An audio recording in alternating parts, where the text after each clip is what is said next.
The soft hum of K-pop echoed in the air as bustling Seoul came alive with neon lights and endless chatter. The night was young, but Chika, a 32-year-old Nigerian businessman from Lagos, felt like an old soul wandering in a strange land. He had arrived in South Korea 2 months ago to expand his importation business, African hair products, Ankara fabrics, organic shea butter. Business was booming. Life? Not so much. On most days, Chika felt like a stranger in a country that smiled politely but rarely looked twice at his dark skin. He missed pepper soup, late-night gist with his cousins, and the sound of pidgin English. Still, he pressed on, determined to chase his dream of making it big and one day getting a visa that would open even more doors. But all of that changed the day he met Minseo. She wasn't loud or flashy.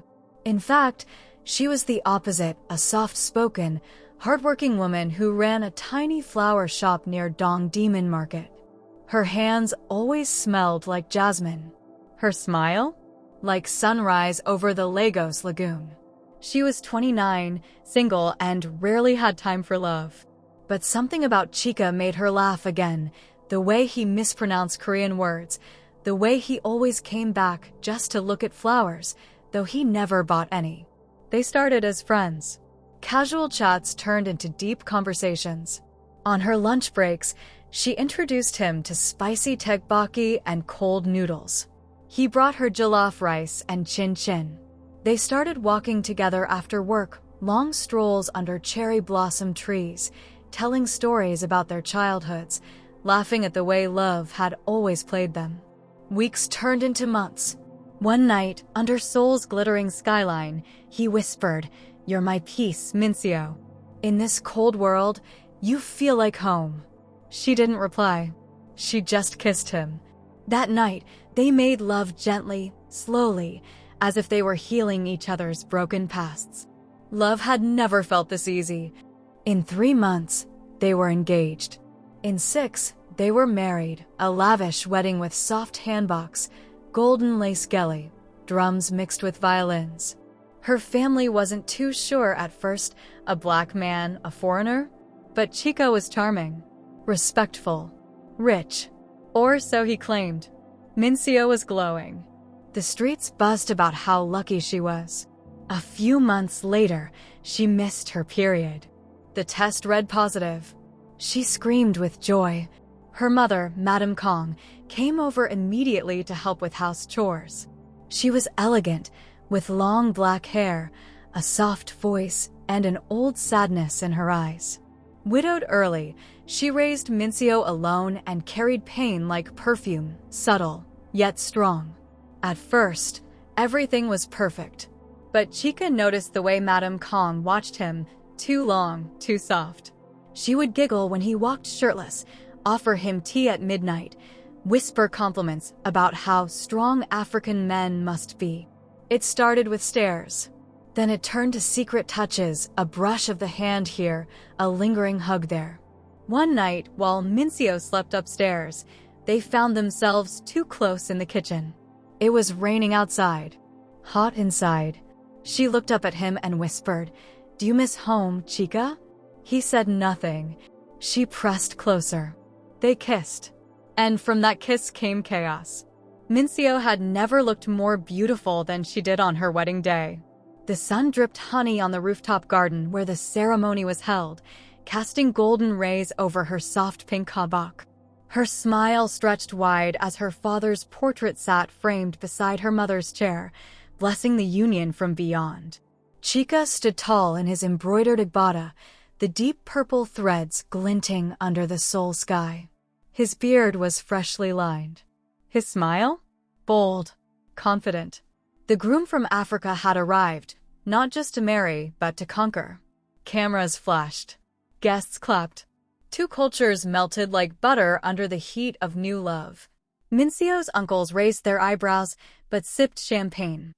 Her aunties whispered behind fans. Madame Kong? She only watched, her hands folded tightly in her lap, her eyes fixed on Chika the entire ceremony. From that day on, something inside her mother shifted. At first, it seemed innocent. She moved into their home to help Mincio during her pregnancy. She cooked. She cleaned. She even massaged Mincio's swollen feet with olive oil. But the moment Mincio would drift off to sleep, Madame Kang's kindness turned into slow-burning tension. Chica noticed it. The way she stared at him across the dining table, her eyes dark and curious. The way her fingers accidentally brushed his when handing over a cup. The way she laughed too loudly at his jokes. One night, he woke up thirsty. As he entered the kitchen, there she was, Madame Kang in a silk robe, hair tied up, lips red like danger. She turned slowly. "Couldn't sleep?" she asked softly. "I was just thirsty," he stammered. She stepped closer. "Do you miss Nigeria?" Her fingers slid along the counter. "Do you miss being touched the way you deserve?" His breath caught. She placed a hand on his chest. His heart pounded like Yoruba drums. "This is wrong," he whispered. She leaned in. "But it feels right." They didn't sleep together that night. But something had been set in motion. A spark that refused to die. Over the next few weeks, Madame Kang found ways to be alone with Chica. When Mincio went for checkups, she stayed back. When Chica returned from work, she greeted him in tight dresses, her eyes hungry. They started going on secret errands. One day to the market, the next to pick up baby supplies. But nothing was innocent. Behind closed car doors, she kissed him. At a quiet guest house, she touched him. It wasn't love, it was madness. Still, it happened. Again and again. Until one morning, Madame Kang sat in the living room, holding a pregnancy test with shaking hands. 2 pink lines. Positive. She stared at her reflection in the mirror. 53. A widow. And now pregnant by her daughter's husband? No. A scream almost escaped her throat, but she swallowed it down. She wasn't ready to let him go. She wouldn't let him go. Meanwhile, upstairs, Mincio's belly had grown beautifully. She felt kicks, sang lullabies, and knitted socks with her mother, unaware she was knitting socks for her unborn brother or sister. But fate wasn't done with them yet. One evening, Mincio was folding baby clothes when Chica's phone buzzed. Curious, she picked it up. A woman's voice, soft, with a thick African accent, whispered through the speaker. "Hubby, when are you coming back?" "I miss you." Mincio froze. Her breath hitched. Her fingers trembled. The phone fell from her hand. And then darkness. She collapsed. Her mother ran in, screaming. Chica rushed to her side, panic in his voice. Neighbors gathered. An ambulance arrived. Blue lights flickered against the walls. The baby was safe, but Mincio was unconscious. At the hospital, Madame Kang sat beside her daughter's bed, guilt clawing at her throat. But when Chica tried to leave, she stopped him. "You're not going anywhere," she whispered. "I'm carrying your child too." The hospital lights flickered softly as Mincio lay in bed, her pale hands resting on her round belly. She hadn't spoken in hours, not since that call. Not since that voice. "Hubby, I miss you." The words kept echoing in her head like a curse. Chica sat beside her bed, his hands sweating, his mind racing. Madame Kang stood by the door, arms crossed, her belly flat, but her secret heavy like a mountain. The doctor walked in. "The baby's fine, but she fainted from emotional shock," he said in Korean. "Be gentle with her. Talk to her." As soon as the doctor left, Chica leaned closer. "Mincio, please. I can explain." But she turned her head away. Her heart was shattered. Her soul bruised. Meanwhile, Madame Kang walked slowly to the hospital washroom, locked the door, and pulled a small white stick from her purse. Positive. She placed a hand on her stomach and smiled to herself. "He will never leave me now." Days passed. Mincio was discharged and taken home. The house was no longer a home.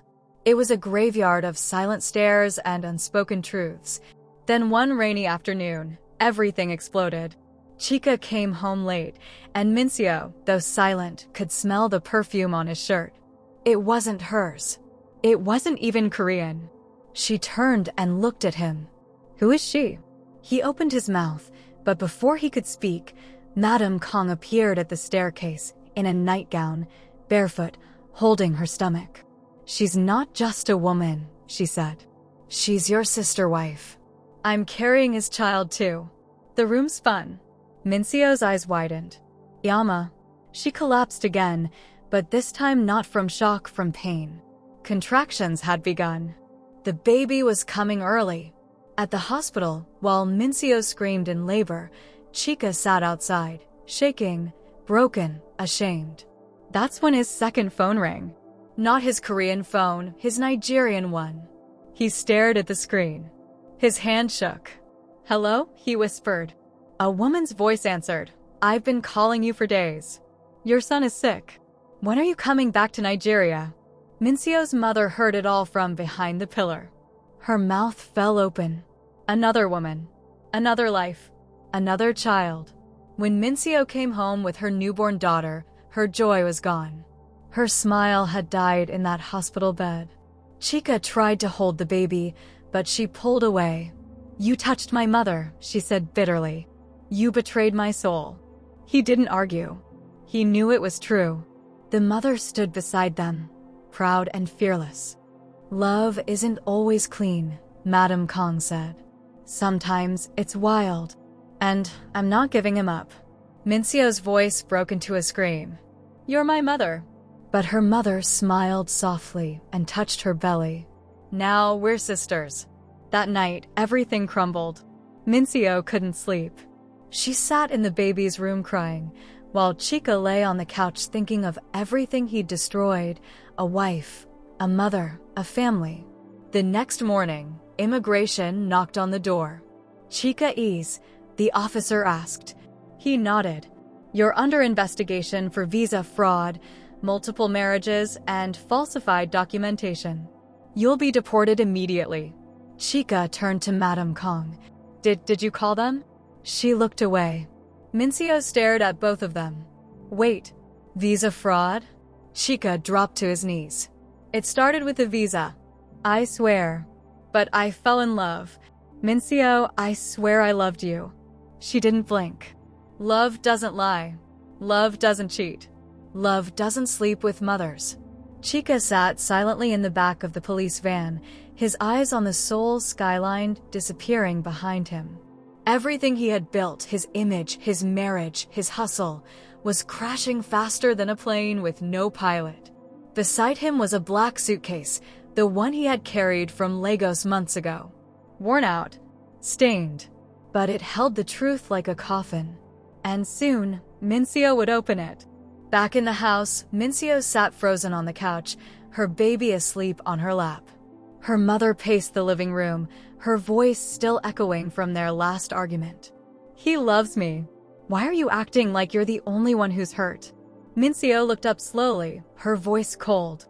You were supposed to protect me, not compete with me. But Madame Kang's eyes burned with stubbornness. You don't know what it's like to be lonely, to raise a child alone, to feel invisible until a man looks at you like you matter. Mincio stood, her voice shaking. You used to be my hero. Now, I can't even look at you. That night, Mincio crept into the storage room and pulled out Chika's black suitcase. Something about it haunted her, the way he always kept it zipped, the way he grabbed it first whenever someone came to the door. Her hands trembled as she unzipped it.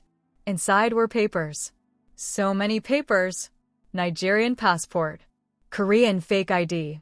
Visa marriage contracts, not one, but two. Pictures with a woman and a baby boy in Nigeria. Love letters in Yoruba, signed, Your true wife, Amaka. Mincio dropped the papers. Her knees gave out. Her chest ached like it was being torn apart. Everything had been a lie. The marriage, the sweet words, the romance, the love he swore was real. Tears poured down her face. At the same time, in Nigeria, Amaka, Chika's first wife, sat in a small apartment in Festac, holding their sick son.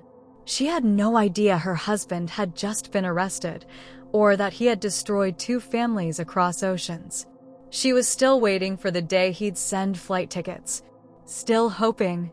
Still praying. The next morning, news spread across their Seoul neighborhood.